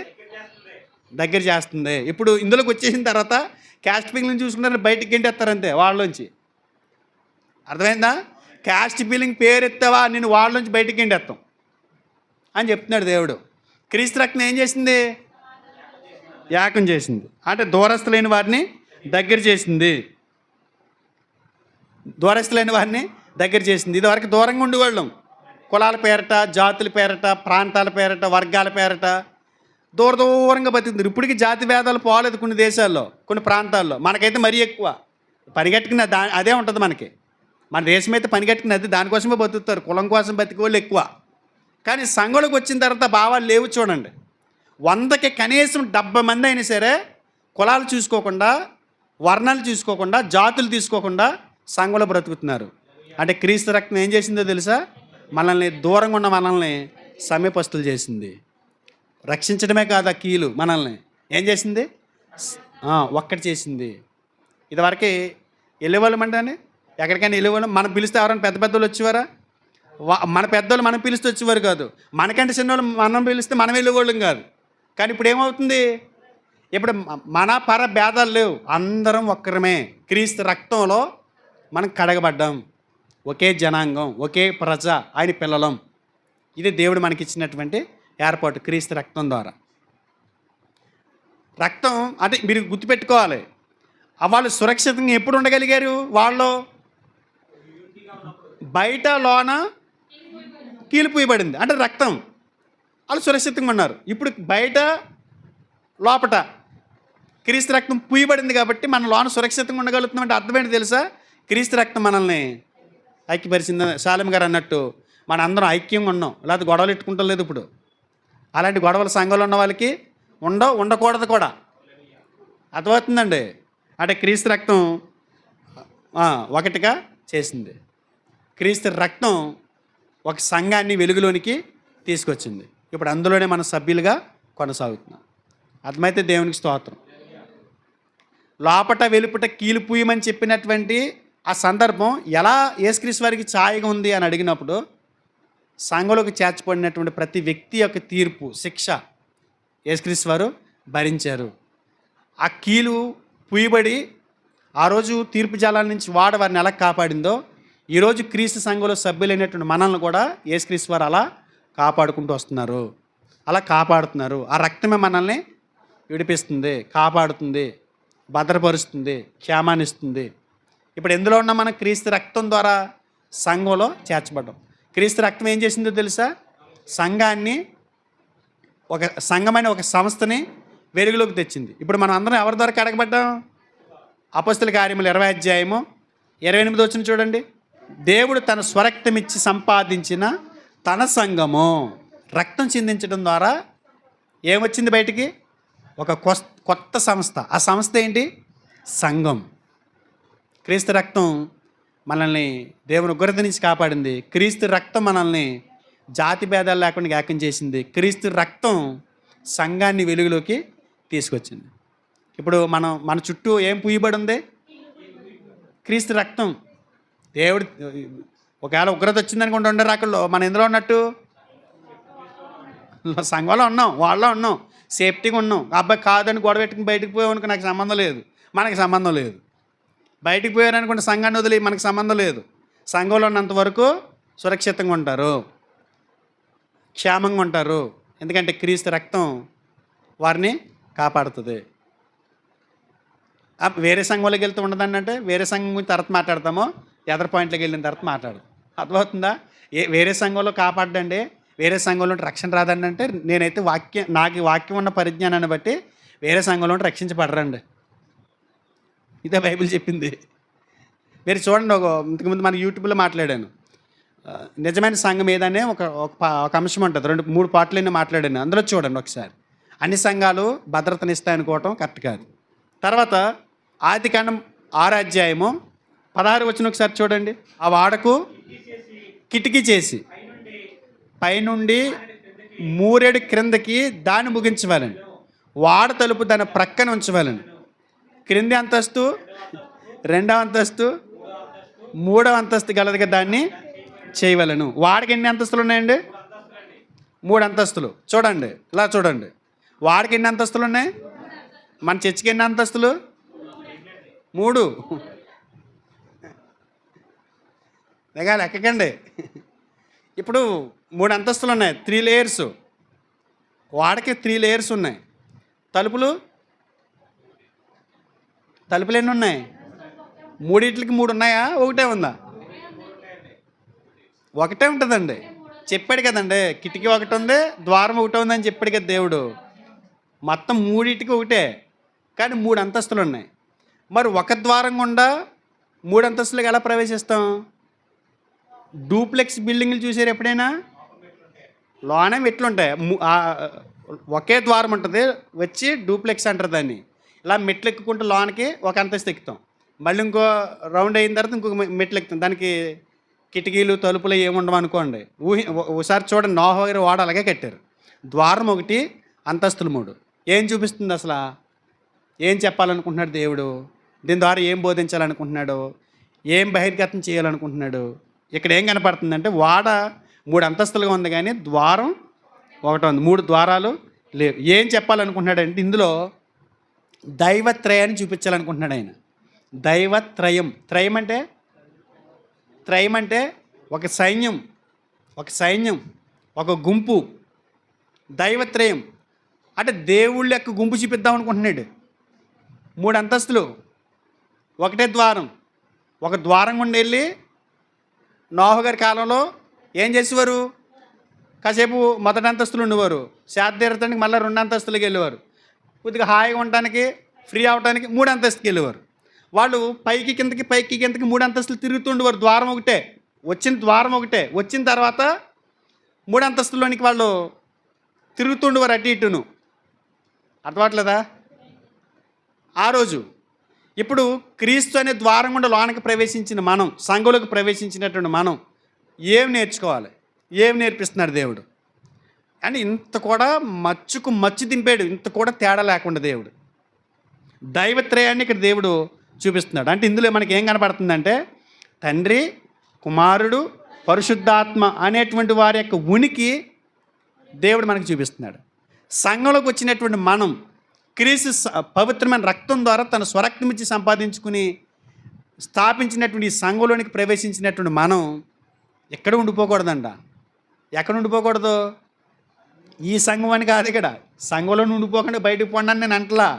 ఒక్కచోట ఉండిపోకూడదు, 3 అంతస్తుల్లోనికి ప్రవేశిస్తూ ఉండాలి. ఎలా? తండ్రితో సహవాసం ఉండాలి, మరలా ఇంకో లేయర్ ఎక్కాలి, ఇంకొక అంతస్తు ఎక్కాలి. యేసుక్రీస్తు వారితో సహవాసం ఉండాలి, తర్వాత ఇంకొక లేయర్ ఎక్కాలి, పరిశుద్ధాత్మ సహవాసం ఉండాలి. సంఘంలోకి చేర్చబడినటువంటి సభ్యుడు, ఈ రక్షణ వాడలోకి ఎక్కినటువంటి సభ్యుడు, ఆ రోజు నోహు ఫ్యామిలీ 3 అంతస్తులు ఎక్కి దిగి వాటిని ఎలా ఆహ్వాదించగలిగారో మనం కూడా ఈ ముగ్గురితో సహవాసం చేయాలంట. సంఘంలోకి క్రీస్తు సంఘం అనే వాడలోకి ఎక్కినటువంటి వాళ్ళు ఎక్కడెక్కడికి వెళ్ళాలి? తండ్రితో పరిచయం సహవాసం ఉండాలి, యేసుక్రీస్తు వారితో సహవాసం ఉండాలి, పరిశుద్ధాత్మతో సహవాసం ఉండాలి. అంటే ఒక ద్వారం గుండా లోనికి ప్రవేశించి 3 అంతస్తుల్లో మనం తిరుగుతూ ఉండాలి. అంతేనా? 3 అంతస్తుల్లో తిరుగుతూ ఉండాలి. మనం ఎవరితో సహవాసం చేస్తాం? ఇలా ముగ్గురితో సహవాసం ఉండదు ఇక్కడే. పనికి మనలతో సహవాసం చేస్తూ ఉంటాం, పోకిరీలతో సహవాసం చేస్తూ ఉంటాం, మన ఆత్మీయ జీవితాన్ని నాశనం చేసే వాళ్ళతో సహవాసం చేస్తూ ఉంటాం.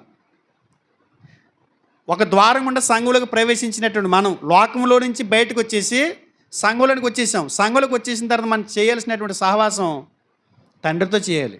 తండ్రితో సహవాసం అంటే ఏంటి? ప్రార్థన. తండ్రి మన కంటికి కనబడరు, ఆయన పరలోకమందు ఉంటారు. ఆయనకి మనం ప్రార్థన చేసినప్పుడు ఆయనతో మనం ఏం చేస్తున్నట్టు? సహవాసం చేస్తున్నట్టు. మరి యేసుక్రీస్తు వారితో సహవాసం అంటే వాక్యం చదవాలి. వాక్యం ఎవరు? యేసుక్రీస్తు వారే. ప్రార్థన అంటే తండ్రితో సహవాసం, వాక్యం చదవటం అంటే యేసుక్రీస్తు వారితో సహవాసం. ప్రార్థన చేసి వాక్యం చదువుకున్నటువంటి మనం చేయాల్సినటువంటి ఆఖరి సహవాసం ఎవరితో? పరిశుద్ధాత్ముడితో. పరిశుద్ధాత్ముడితో సహవాసం అంటే ఏంటి? ఆయన దగ్గర ప్రార్థన చేసి ఆయన దగ్గర తీర్మానం చేసుకున్న మనం ఆయన అడిగితే చెప్తాడు ఎలా బతకాలి ప్రభు అంటే బైబిల్ చెప్పినట్టు బతికాయా అంటాడు. బైబిల్లో చదివితే యేసుక్రీస్తు వారు అంటాడు ఇలా నడవండి, అలా నడవండి, ఇది చేయండి, భార్యని ప్రేమించు, భర్తకు లోబడు, తల్లిదండ్రులు సన్మానించు. ఇవన్నీ బైబిల్లో కనపడతాయి కదా. మరి ఇప్పుడు ఏం చేయాలి? పాటించాలంటే ఎవరి సహవాసం కావాలి మనకి? పరిశుద్ధాత్ముడు మనకి సహాయం చేయకపోతే మనం ఫలించగలమా? పరిశుద్ధాత్మ దేవుడితో సహవాసం చేయకపోతే మన శరీరాన్ని జయించగలమా? అంటే పరిశుద్ధాత్ముడితో సహవాసం అంటే ఏంటి? వాక్యానుసారంగా నడవటం. తండ్రితో సహవాసం అంటే ప్రార్థన, యేసుక్రీస్తు వారితో సహవాసం అంటే బైబిల్ చదవటం, పరిశుద్ధాత్ముడితో సహవాసం అంటే ఆచరించటం, నడవటం. యోహాను రాసిన మొదటి పత్రిక 1వ అధ్యాయము 7వ వచనం. అయితే ఆయన వెలుగులో ఉన్న ప్రకారం మనమును వెలుగులో నడిచిన ఎడల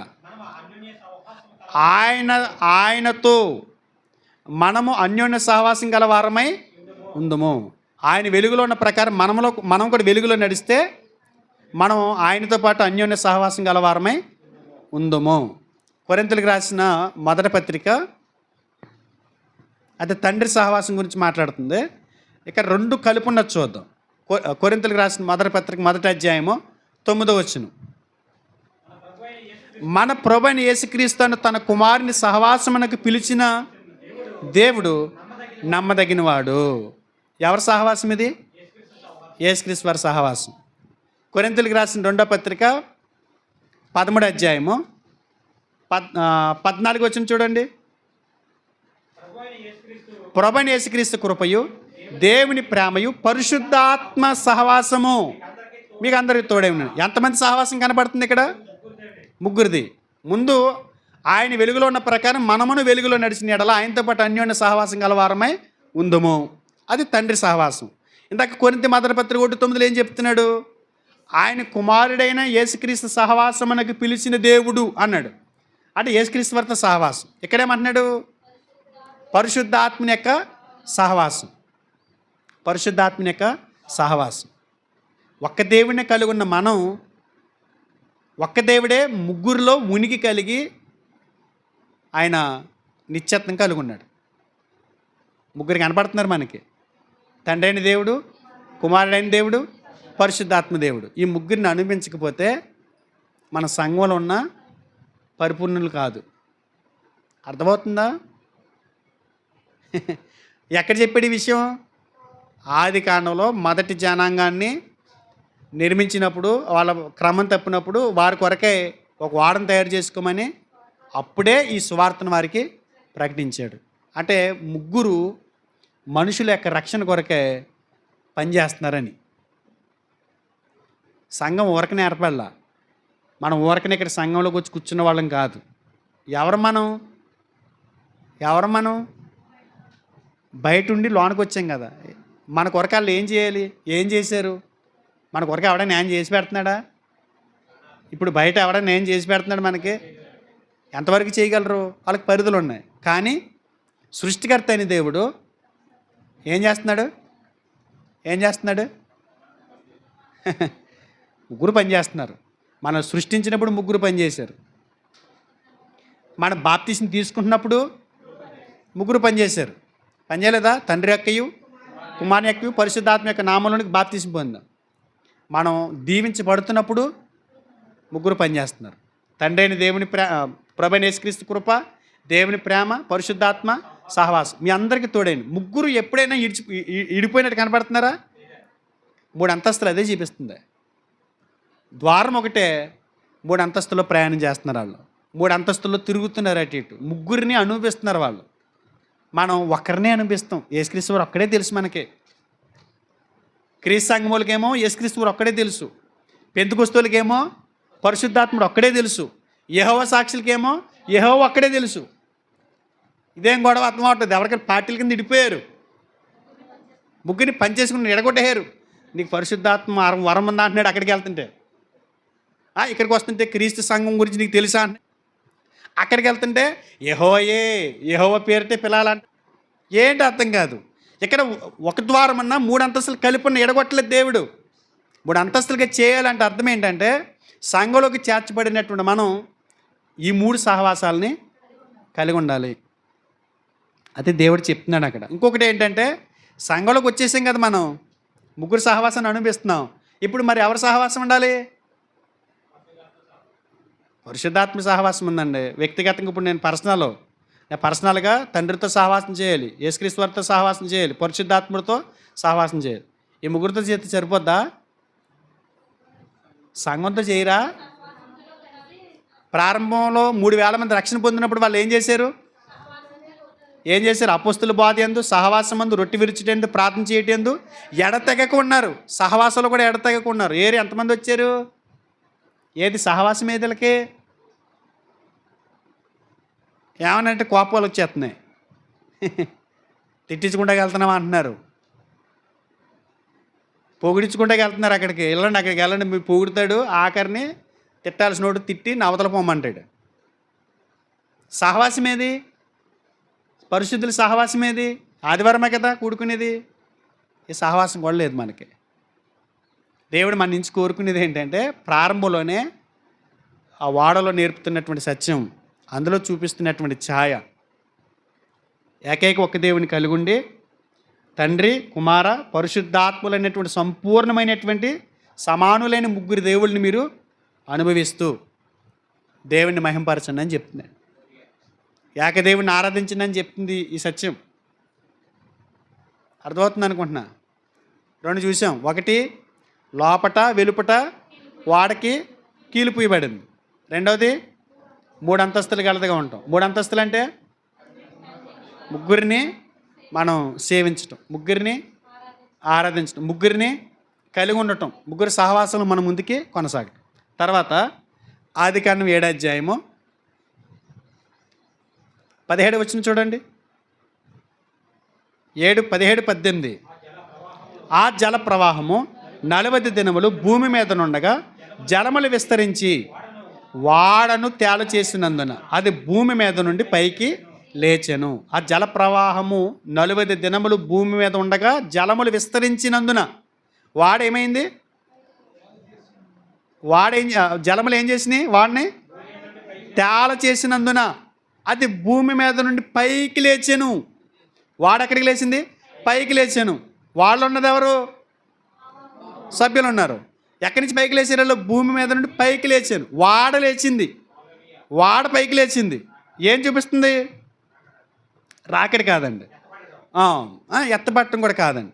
ఒక విషయం, ఈ సంఘానికి ఇంత ప్రాముఖ్యత ఏంటి? సంఘానికి ఇంత ప్రాధాన్యత దేవుడు ఎందుకు ఇచ్చారు?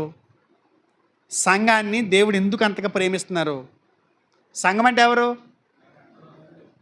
సంఘం ఎవరు? క్రీస్తు. ఈ సంఘానికి శిరస్సు క్రీస్తు.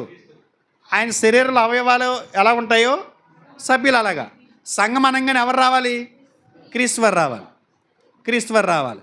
ఇప్పుడు ఈ క్రీస్తు వారిని చూపించడానికి క్రీస్తుని దేవుడు ఎంతగా హెచ్చించాడో ఆ రోజు తీర్పు అయిన తర్వాత తెలిసింది. వాటర్ అంతా వచ్చేసిన తర్వాత వాటర్ తేల్చిన విధానం ఏంటి? వాడ పైకి లేచిందంట. అంటే తీర్పు విధించగా తేలిన ఫలితం ఏంటి? వాడ పైకి లేచింది. తీర్పు వాడని ముంచేసిందా? ఎంత వాటర్ ఎక్కువైపోతే అంత పైకి లేస్తుంది. అంటే తీర్పు వాడని ముంచలేకపోయింది. యేసుక్రీస్తు వారిని చాలామంది నేరస్తుడని నేరం మోపి రోమన్స్, అన్యజనులు, యూదులు వీళ్ళందరూ కూడా సిలువకి అప్పగించారు, చంపేశారు, సమాధి చేశారు. భూమి ఆయన బంధించి ఉంచిందా? దేవుని తీర్పు ఆయన మీద పడింది కదా. ఆ తీర్పు ఫలితం ఏంటి? పైకి లేచాడు ఆయన. ఒకసారి చూద్దాం. అపోస్తుల కార్యాలు 2వ అధ్యాయము, అపోస్తుల కార్యములు 2వ అధ్యాయము 22 నుంచి చూద్దాం. ఇశ్రాయేలీయుల వారలారా, ఈ మాటలు వినుడి. దేవుడు నజరేయుడగు యేసు చేత అద్భుతములు, మహత్కార్యములను, సూచక్రియలను మీ మధ్యన చేయించి ఆయనను తన వలన మెప్పు పొందిన వానిగా మీకు కనపరిచాను. అది మీరు ఎరుగుదురు. దేవుడు నిశ్చయించిన సంకల్పమును ఆయన భవిష్యత్తు జ్ఞానమును అనుసరించి అప్పగింపబడిన ఈయనను మీరు దుష్టుల చేత సిలువ వేయించి చంపించితిరి. మరణము ఆయనను బంధించి ఉంచుట అసాధ్యము గనుక దేవుడు మరణ వేదనలను తొలగించి ఆయనను లేపెను. ఇక్కడ వాడేమైంది? లేచింది. లేవటం అంటే ఏంటి? తీర్పు ఆయన్ను ఏమి? ఎందుకని? ఆయన చిందించినటువంటి పవిత్రమైన రక్తం పాపులైనటువంటి మనుషుల్ని విడిపించింది. ఈ రక్తం యేసుక్రీస్తు వారు చిందించిన రక్తం తండ్రి అయిన దేవునికి అంగీకారమైంది. ఇప్పుడు యేసుప్రభు వారు ఏమయ్యారు? పాట పాడతాం కదా, అన్ని నామముల కన్న పైనామము క్రీస్తేసు నామము, ఎన్ని తరములకైన గణపరచదగినది క్రీస్తేసు నామము. యేసు నామము జయం జయము, సాతాను శక్తుల్ లయం లయము. ఇప్పుడే యేసుక్రీస్తు వారు ఏమయ్యారు? హెచ్చింపబడ్డారు. అన్ని నామముల కన్నా పైనామం క్రీస్తు నామం. సంఘాన్ని అంత హెచ్చులోకి తీసుకెళ్ళాడు ఆయన. 2వ అధ్యాయము 36 వచనం చూడండి. మీరు సిలువ వేసిన యేసునే దేవుడు ప్రభువుగాను క్రీస్తుగాను నియమించాను. ఇది ఇశ్రాయేలు వంశమంతయు రూఢిగా తెలుసుకొనవలెను. ఇది ఇశ్రాయేలు వంశమంతయు రూఢిగా తెలుసుకొనవలెను. ఫిలిప్పీలకు రాసిన పత్రిక 2వ అధ్యాయము 9వ వచనం నుంచి చదువుదాం. అందుచేతను పరలోకమందు ఉన్నవారిలో కానీ, భూమి మీద ఉన్నవారిలో కానీ, భూమి క్రింద ఉన్నవారిలో గాను ప్రతివాని మోకాలును యేసునామమున వంగునట్లును, ప్రతివాని నాలుక తండ్రి అయిన దేవుణ్ణి మహిమార్థమై యేసుక్రీస్తు ప్రభువును ఒప్పుకొనున్నట్లును దేవుడు ఆయనను అధికముగా హెచ్చించి ప్రతి నామమునకు పైనామమును ఆయనకు అనుగ్రహించెను. ప్రతి నామము కంటే పైనామం, ఏ నామము కంటే పైనామం. చాలా పేర్లు ఉన్నాయి కదా ఈ లోకంలో. ఆయనకి పెద్ద పేరు, ఈయనకి పెద్ద పేరు. అన్ని పేర్ల కంటే పెద్ద పేరు ఎవరిది? యేసుక్రీస్తు వారిది. అంటే యేసుక్రీస్తు వారు దేవుని ప్రచండ కోపాన్ని అనుభవించి, యేసుక్రీస్తు వారి యొక్క ఆయన కలువరి శిలువ మీద ఉన్నప్పుడు దేవుని ఉగ్రత ఆయన్ని తాకిన, దాడి చేసిన, దేవుని ఉగ్రత ఆయన మీద పడిన యేసుక్రీస్తు వారు ఓడిపోయారా? తీర్పు జలాలు ఎంత దాడి చేసినా వాడ మీద, వాడ మునిగిపోయిందా? పైకి ఎలా లేచిందో అదే చెప్తున్నాడు. తీర్పు మీ మీద విధించాలి, కానీ యేసుక్రీస్తు వారి మీద విధించారు. యేసుక్రీస్తు వారి మీద విధించిన తర్వాత యేసుక్రీస్తు వారు ఏమైనా పతనమైపోయారా అని అంటే ఏమయ్యారు? ఇంకా హెచ్చించబడ్డారు. ఇంకా ఈ ప్రపంచంలో ఏ నామం కంటే పైనామాన్ని ఆయన కలిగి ఉన్నాడు. ఇప్పుడు సంఘానికి సభ్యులు ఇది గుర్తించాలి, సంఘంలో సభ్యులు ఇది గుర్తించాలి. అదే చూపిస్తుంది. పైకి లేచిందంట. అంటే యేసుక్రీస్తు వారు పునరుద్ధానుడే ఎక్కడ కూర్చున్నాడు? తండ్రి కుడిపార్శాన కూర్చుని ఆయన పక్షం, దేవుని దగ్గరికి ఆయన పక్షంగా వచ్చే వారిని ఏం చేస్తున్నాడు? ఆయన విజ్ఞాపన చేస్తున్నాడు. అంటే క్రీస్తు సంఘంలో సభ్యులు ఎలా ఉండాలి? ఈ విషయాలన్నీ గుర్తించాలి. మనం ఏ సంఘంలో ఉన్నాం? ఈ సంఘంలో ఉన్న వారికి ఏంటి? భద్రత, క్రీస్తునందు భద్రత. తీర్పు జలాలు ఏమి వాడిని చేయలేకపోయినట్లుగా ఒకరోజు దేవుని తీర్పు రాబోతుంది. ఆ రోజు తప్పించబడేది ఎవరు? అన్ని నామముల కంటే పైనామాన్ని కలిగిన క్రీస్తు నామాన్ని ఒప్పుకుంటూ సంఘంలోకి చేర్చబడినటువంటి సంఘ సభ్యులు. నామకార్థ సంఘాలు కుప్పకూలిపోతాయి. నామకార్థ సంఘాలు ఆ తీర్పు రోజున నిలబడవు. ఎవరు ఉండగలరు? సత్య సంబంధమైన సంఘం మాత్రమే నిలబడగలదు ఆ తీర్పు రోజున. అదే చెప్తున్నాడు అక్కడ.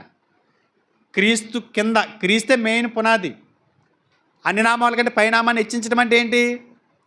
వేయబడిన పునాది తప్ప మరొక పునాది ఎవరు వేయకూడదు. ఆ పునాది ఎవరు? యేసుక్రీస్తు వారు. ఒకసారి చూడండి, కొరింథీయులకు రాసిన మొదటి పత్రిక 3వ అధ్యాయము 10వ వచనం చూడండి. దేవుడు నాకు అనుగ్రహించి కృప చొప్పున నేను నేర్పరేని శిల్పకారుని వలె పునాది వేసి తిని, మరి ఒకడు దాని మీద కట్టబడుచున్నాడు. ప్రతివాడు దాని మీద ఎలాగూ కట్టబడుచున్నాడో జాగ్రత్తగా చూసుకొనవలెను. వేయబడిన తప్ప మరి ఒక పునాది ఎవడును వేయనేరడు. ఆ పునాది యేసుక్రీస్తే. ఆ పునాది ఎవరు? యేసుక్రీస్తే. క్రీస్తు సంఘమే పరలోకానికి ఎత్తబడేది. సత్య సంబంధమైన సంఘమే సురక్షితం. సత్య సంబంధమైన సంఘంలోనే కొనసాగాలి. సత్యాన్ని అనుసరించే సంఘంలోనే మనకి క్షేమం. అన్ని సంఘాల్లో ఉన్న క్షేమం వస్తుందని అంటే అక్కడ ఆ సంఘానికి పునాది ఎవరు?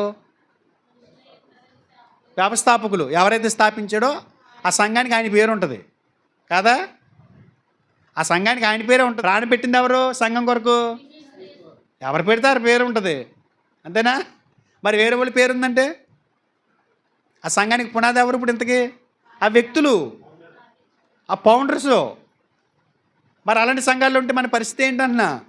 ఊరు పేర్లు, పొలాల పేర్లు, గొట్ల పేర్లు, పండగల పేర్లు సంఘాలకి ఇవన్నీ పెడుతున్నారు. ఇంతకీ సంఘం ఎవరిది? క్రీస్తు ప్రభుది. ఆ సంఘంలో ఉన్నవాడు మాత్రమే రక్షణ పొందగలడు. ఆయన నామానికి మించిన నామం మరొక నామం లేదు. అన్ని నామముల కంటే శ్రేష్టమైన నామం క్రీస్తువారి నామం. క్రీస్తువారి నామం అదే చూపిస్తుంది. వాడ పైకి తీర్పు జలాలు లేపిని.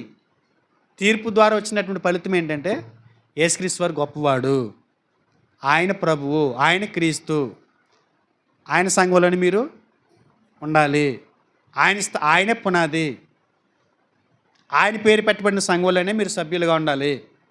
అప్పుడే మీరు సురక్షితంగా ఉంటారు అని పెంతెకొస్తు రోజున దేవుడు పేతురు గారి ప్రసంగం ద్వారా తెలియజేసాడు ఆ సంగతి. ఆఖరికి మనం ఆదికాండం 8వ అధ్యాయము 5వ వచనం అండి, 4-5, 7వ నెల 17వ దినమున వాడ అరారాతు కొండల మీద నిలిచెను. అరారాతు కొండల మీద నిలిచెను. ఎక్కడ నిలిచిందండి? కొండ మీద నిలిచింది. అంటే కొండ మీద నిలవటం అంటే ఇట్లన్నీ నుంచి తప్పించి ఒక కొత్త లోకానికి నోహ గారి ఫ్యామిలీని తీసుకెళ్ళింది. అక్కడ కొత్తదే కదా, అక్కడి నుంచి స్టార్ట్ అయింది. కొత్త పునరుత్పత్తి అక్కడ జరిగింది. క్రీస్తు సంఘంలో ఉన్న వాళ్ళని యేసుక్రీస్తు వారు ఒకరోజు ఎక్కడికి తీసుకెళ్తాడు? పరలోకానికి తీసుకెళ్తాడు. ఎక్కడ తీసుకెళ్తాడు? పరలోకానికి తీసుకెళ్తాడు. ఆయన శక్తిమంతుడు. ఒకసారి కొన్ని రిఫరెన్స్లు చూపించి నేను ముగిస్తాను. హెబ్రీయులకు రాసిన పత్రిక 5వ అధ్యాయము 9-10 వచనాలు చూడండి. మరియు ఆయన సంపూర్ణ సిద్ధి పొందినవాడై, అంటే ఆయన సంపూర్ణ సిద్ధి పొందినవాడై ఉన్నాడు. అందుకే అన్ని నామముల కంటే పైనామం ఆయనకు వచ్చింది. ఇప్పుడు ఆయన అనుసరిస్తూ ఆయన సంఘంలో ఉన్నటువంటి సభ్యుల కొరకే మాట్లాడుతున్న మాట. ఆఖరి లైన్ చదువుదామండి. ఆయన సంపూర్ణ సిద్ధి పొందినవాడై ఉన్నాడు. ఆఖరి లైన్, తనకు విధేయులైన వారందరికీ నిత్య రక్షణకు కారకుడాయను. ఆయన ఎలా సంపూర్ణ సిద్ధి పొందాడో మనల్ని కూడా ఒక రోజున ఏం చేస్తాడంట?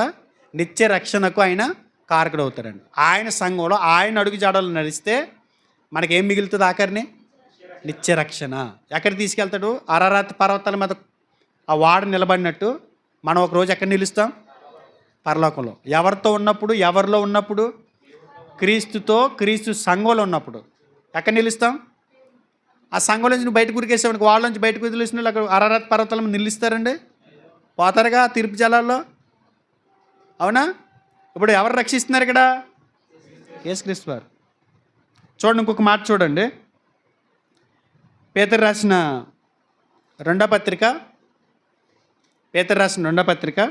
3వ అధ్యాయము మనం ఏం చేయాలో చెప్తున్నాడు. 3వ అధ్యాయం 10వ వచనం. అయితే ప్రభు దినము దొంగ వచ్చినట్లు వచ్చును, ఆ దినమున ఆకాశంలో మహాధ్వనుతో గతించిపోవును.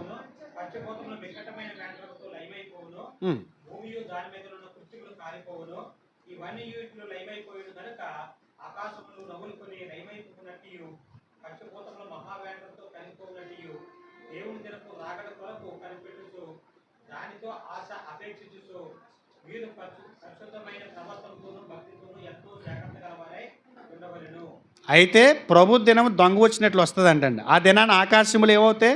మహాధ్వనితో గతించిపోతాయి. పంచిపోతాలు మిక్కిటమైన వేండ్రంతో లయమైపోతాయి. భూమియు దాని మీద ఉన్న కృత్యాలు కాలిపోతాయి. ఇవన్నీ ఇలా లయమైపోతాయి. కాబట్టి మనం ఏం చేయాలి? ప్రభు దినపు రాకడ కొరకు దానిని ఆశతో అపేక్షించచ్చు. అంటే క్రీస్తు సంఘంలో ఉండి, క్రీస్తు సంఘాన్ని హత్తుకుని ఉండి ఆయన రాకడ కొరకు కనిపెడుతూ, ఆశతో ఎదురు చూస్తూ, పరిశుద్ధమైన ప్రవర్తన కలిగి, భక్తితో ఎంత జాగ్రత్త కలిగి మనం ఉండాలి. అప్పుడు నిత్యరక్షణ మనకు వస్తుందంట. ఈ లోపు నువ్వు వాళ్ళ నుంచి బయటకు ఉరికేసావనుకో, రక్షణ ఉండదంట. అర్థమవుతుందా? ఇప్పుడు ఎక్కడికి వచ్చేసాం మనం? క్రీస్తు అనే వాళ్ళలోకి వచ్చేసాం. ఆ రోజు నోహు కుటుంబాన్ని తీసుకెళ్ళి అక్కడ నిలబెట్టాడు. ఎక్కడ? అరారాత్ పర్వతాల మీద. ఇప్పుడు మనల్ని కూడా ఎక్కడ నిలబెట్టబోతున్నాడు? ఆయన రక్షించగలడా? ఆయన సంపూర్ణ సిద్ధి పొందారు కనుక తనకు విధేయులైన వారందరికీ, అంటే ఆయన మాట విన్న వాళ్ళందరికీ, ఆయనకి లోబడిన వాళ్ళందరికీ, ఆయన అడుగుజాడలు నడిచిన వాళ్ళందరికీ నిత్య రక్షణకు ఆయన కారకుడు అవుతాడు. ఆయన రక్షించగల సమర్థుడు. ఆఖరి మాట చూపించి నేను ముగించేస్తాను. ఇంకా యోధా పత్రిక 20వ వచనం కానీ చూద్దాం. ప్రియులారా, మీరు విశ్వసించి అతి పరిశుద్ధమైన దాని మీద మిమ్మల్ని మీరు కట్టుకొనుచు, పరిశుద్ధాత్మలో ప్రార్థన చేయొచ్చు, నిత్య జీవార్థమైన మన ప్రభువుకి యేసుక్రీస్తు కనికరము కొరకు కనిపెట్టచ్చు, దేవుని ప్రేమలో నిలిచినట్లు కాచుకోండి, సందేహపడే వారి మీద కనికరం చూపించండి, అగ్నిలోండి లాగినట్టు కొందరిని రక్షించండి, శరీర సంబంధమైన వారి అపవిత్ర ప్రవర్తనకి ఏమాత్రం నొచ్చుకొనక దాన్ని అసహించుకొనుచు భయంతో కొందరిని కరుణించండి. అప్పుడు త్రొట్టిల్లకుండా దేవుడు మిమ్మను కాపాడుటకును తన మహిమ ఎదుట ఆనందంతో మిమ్మల్ని నిర్దోషులుగా నిలబెట్టుటకు శక్తిగల మన రక్షకుడైన అద్వితీయ దేవునికి మన ప్రభువైన యేసుక్రీస్తు ద్వారా మహిమయు, మహత్యము, ఆధిపత్యము, అధికారమును యుగములకు పూర్వమును ఇప్పుడును సర్వయుగములను కలుగునుగాక. ఆమెన్. ఇలా ఉండగలిగినప్పుడు, సంఘంలో ఉండి ఇలా ఉంటే మనకి నిత్యరక్షణ అంట. ఆ రోజు అక్కడ నిలబెడతారంట. ఇప్పుడు యేసుక్రీస్తు వారు ఎక్కడున్నారు? తండ్రి కుడిపార్శ్వన ఉన్నారు. ఆయన మరలా వచ్చినప్పుడు ఎక్కడ తీసుకెళ్తారు ఆయన సంఘంలో ఉన్న సభ్యుల్ని? ఆ తీర్పు రోజున, దేవుని తీర్పు రోజున ఆకాశాలు పంచిపోతాలు వికటమైన వ్యాండర్తో లయమైపోతాయి. వాడ మాత్రం సురక్షితంగా ఉంటుంది. వాళ్ళలోంచి కిటికీలోంచి బయటకు ఉరికామనుకో సంబంధం లేదు. సంఘంలో ఎవడి మీద కోపగించుకుని బయటకు ఉరికామనుకో ఆయనకి సంబంధం లేదు. పక్కోడు రంగు నచ్చలేదని బయటకు ఉరికామనుకో ఆయనకి సంబంధం లేదు. పక్కోడు నచ్చక ఇది గొడవ. ఇప్పుడు అర్థమవుతుందా? వాక్యం నచ్చట్లేదంటే పోనీ వెళ్ళిపోయాడంటే పర్వాలేదు. ఇది వాక్యం కరెక్ట్గా చెప్తే వెళ్ళిపోతారు. సత్య సంబంధమైన సంఘంలోనే మీరు సురక్షితంగా ఉంటారు. ఒకరోజు క్రీస్తు ప్రభు ఆ వాడ ఎలాగైతే అరారత్ పర్వతాల మీద ఉండి కొత్త లోకాన్ని నోహ గారి కుటుంబానికి దేవుడు ఇచ్చాడో, సంఘంలో ఉన్న వారికి దేవుడు ఒకరోజు మంచి లోకాన్ని ఇవ్వబోతున్నాడు. అంటే క్రీస్తు సంఘంలో ఉన్నవారు మాత్రమే రక్షణ పొందగలరు. అందుగురించే క్రీస్తుకి వేరుగా లోకంలో బ్రతుకుతున్న వారు ఎవరైనా సరే మీరు చెప్పాల్సిన, పంపించాల్సిన, ప్రకటించాల్సినటువంటి స్వార్థ ఏంటంటే క్రీస్తు అనే వాడ మీరు ఎక్కండి, మీరు సురక్షితంగా ఉంటారు, మీరు కాపాడబడతారు, మీరు క్షేమంగా ఉంటారు. ఒక మంచి లోకాన్ని ఆ క్రీస్తు అనే వాడ తీసుకెళ్తుంది, ఆయన తీసుకెళ్తాడు. ఇలా ప్రకటించాలంట. లేదనుకోండి మనం ఏమవుతాం? ఏమైనాయి అంట ఆ రోజు తీర్పు జలాల్లో? చదివారా? ఇది చెప్పిన తర్వాత ఇంటికి వెళ్ళిన తర్వాత అసలు జలప్రలయం గురించి ఇంత అలా రాశాడు చక్కగాను. ఏంటని ఇంటికి వెళ్ళిన తర్వాత చదివారా ఏమన్నా ఎవరైనా? ఒక మంచి మాట కనపడిందండి నాకు అందులో. 7వ అధ్యాయం ఆదికాండము 20 వచనం చూడండి. 15 మూరల ఎత్తున నీళ్లు ప్రచండంగా ప్రబలని గనుక ఏం మునిగిపోయాను? పర్వతాలన్నీ. ఇంకేమైనా ఇంకొక మాట ఉంటుంది చూడండి అక్కడ. ఎన్నో వచనం? 19వ వచనం చూడండి. ఆ ప్రచండ జలములు భూమి మీద అత్యధికంగా ప్రబలినందున ఆకాశం అంతటి కింద ఉన్న గొప్ప పర్వతములు. శాలం గారా, గొప్ప పర్వతాలు మునిగిపోయినాయి అంటండి. ఏ పర్వతాలు? వెళ్తున్నారు కదా పర్వతాలు ఎక్కడానికి. ఆ పర్వతాలన్నీ మునిగిపోతాయంట. పర్వతాల్లో క్షేమం లేదంట. పర్వతాల మీద రక్షణ లేదంట. ఉన్నాయా? ఎప్పుడైనా వెళ్ళావు పర్వతాల మీదకి? ఎక్కడా? ఏం చూసావు? అక్కడికి వెళ్ళాం కదంటారు మనం ఒక పర్వతానికి. ఎక్కడది? గౌరీపట్నం మేరీమాత పర్వతం వెళ్ళాం. మేరీమాత పర్వతం మీద ఉండి కాపాడబడతామా? విజయవాడ పర్వతం మీదకి వెళ్ళి కూర్చుంటే నీకు కాపాడబడతామా? ఏ పర్వతం మీద మునిగిపోతాయి అబ్బాయి రోజు. వేరేగా అనుకుంటారు. అందుకే ఈ కోణం తీయవలసి. పర్వతాలన్నీ మునిగిపోతాయండి. పర్వతాలను ఆశ్రయించకండి. పర్వతాలు దెబ్బేస్తాయి, కొండలో దెబ్బేస్తాయి. క్రీస్తు రక్షణ అనే వాడ మాత్రమే మనకు సురక్షితం. ఆ వాడెక్కితేనే బాగుంటాం. పర్వతాల మీద ఉంటే కాపాడబడం, కానీ వాడల్లో ఉంటే కాపాడబడతాం. ఇలా పర్వతాలు ఎక్కేశారు. పర్వతాలు ఎక్కేస్తారని చెప్పి దేవుడు ఏం చేశాడు? అవి ములిగిన తర్వాత ఇంకో 15 మూరలు పైకి రప్పించాడట. ఈ పర్వతం మీద కాపాడబడదాం అనుకుంటున్నావు నువ్వు, నా మాట అనుకుండా అని చెప్పి అది కూడా కవర్ చేశాడు. అక్కడ ఉన్న వాళ్ళు కూడా సాపి సమాప్తం. అర్థమవుతుందా? ఏం చేయాలి? పర్వతాలు ఎక్కుదామా, వాడెక్కుదామా? రక్షణ క్రీస్తైన వాడెక్కుదాం. మనకు సురక్షితంగా ఉంటాం. ఎవరైనా క్రీస్తు వాడు ఎక్కకుండా పర్వతాలు ఎక్కితే మాత్రం చెప్పండి. ఆ పర్వతాలు కూడా మునిగిపోతా అబ్బాయా, ఈ వాడెక్కే అంతే. ఓకేనా? ఆలోచిస్తే దేవునికి స్తోత్రం. ప్రార్థన చేసుకుందాం.